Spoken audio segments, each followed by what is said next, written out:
Hi hello welcome back to my channel. ఈరోజు మనం ఈ వీడియోలో పెయింటింగ్ ఎలా వేయాలో, పెయింటింగ్కి అవుట్లైన్ ఎలా డ్రా చేయాలి అనేది ఈజీగా నేర్చుకుందాం. ముందుగా మనకు కావాల్సిన ఇమేజ్ యొక్క డిజైన్ని యూట్యూబ్ నుంచి కానీ, గూగుల్ నుంచి కానీ, ఎక్కడైనా మనకి ఏ డిజైన్ నచ్చితే ఆ డిజైన్ని సెలెక్ట్ చేసుకోవాలి. దాన్ని స్క్రీన్ షాట్ కానీ, డౌన్లోడ్ కానీ తీసుకోవాలి. అప్పుడు ఆ ఇమేజ్ గ్యాలరీలో సేవ్ అవుతుంది. సేవ్ అయిన ఆ ఇమేజ్ని మనం జూమ్ చేసుకుంటూ మనకి ఏ సైజులో కావాలో ఆ సైజులో పెట్టి కవర్ లాంటి పేపర్ని పెట్టేసి మనం ఒక పెన్నుతో అవుట్లైన్ డ్రా చేసుకోవాలి. వీడియోలో నేను మీకు క్లారిటీగా చూపిస్తున్నాను చూడండి. నాకు ఏ డిజైన్ కావాలో ఆ డిజైన్ మీద ఆ ఫ్లవర్ పెట్టేసి అట్లా డ్రా చేసుకున్నాను.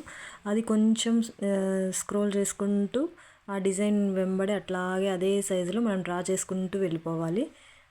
ఈ విధంగా ఇంట్లోనే మనం ఈజీగా డ్రా చేసుకోవచ్చు. బయటికి వెళ్ళి ప్రింట్అవుట్ తీయించుకోవాల్సిన పని లేదు, డౌన్లోడ్ చేయించుకోవాల్సిన పని లేదు, నెట్ సెంటర్కి వెళ్ళాల్సిన అవసరమే లేదు. ఇంట్లోనే మనమే ఈజీగా ఈ విధంగా మనకి నచ్చిన డిజైన్ డ్రా చేసుకొని మనకు కావాల్సిన పెయింటింగ్ మనం వేసుకోవచ్చు. నేనైతే ఇదే విధంగా మొబైల్లోనే ట్రై చేశాను. ఫస్ట్ టైం ట్రై చేశాను, మంచిగానే వచ్చింది.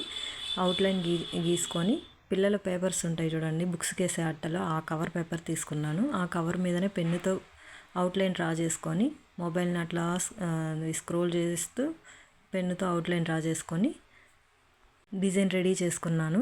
ఇట్లా రెడీ చేసుకున్న డిజైన్ మన దగ్గర ప్రింట్ పౌడర్ ఉంటే ఇట్లా హోల్స్ పెట్టేసుకొని ఆ కవర్కి అంతా ప్రింట్ పౌడర్తో ఒక కాటన్ పెట్టేసి అంతా వేస్తే మనకి క్లాత్ మీద డిజైన్ పడుతుంది. మనం పెయింట్ వేసేసుకోవచ్చు, లేదంటే కార్బన్ పేపర్తో మనం డిజైన్ గీసుకోవచ్చు. అట్లా నేను చేసుకున్న డిజైన్ని ఇప్పుడు పెయింటింగ్ వేసేసాను మా పాప బ్లౌజ్ మీద. చాలా చక్కగా వచ్చింది పెయింటింగ్. చూసి ఎలా ఉందో చెప్పండి. మీకు కనుక నచ్చితే లైక్ చేసి, షేర్ చేసి, సబ్స్క్రైబ్ చేయండి. Thank you for watching.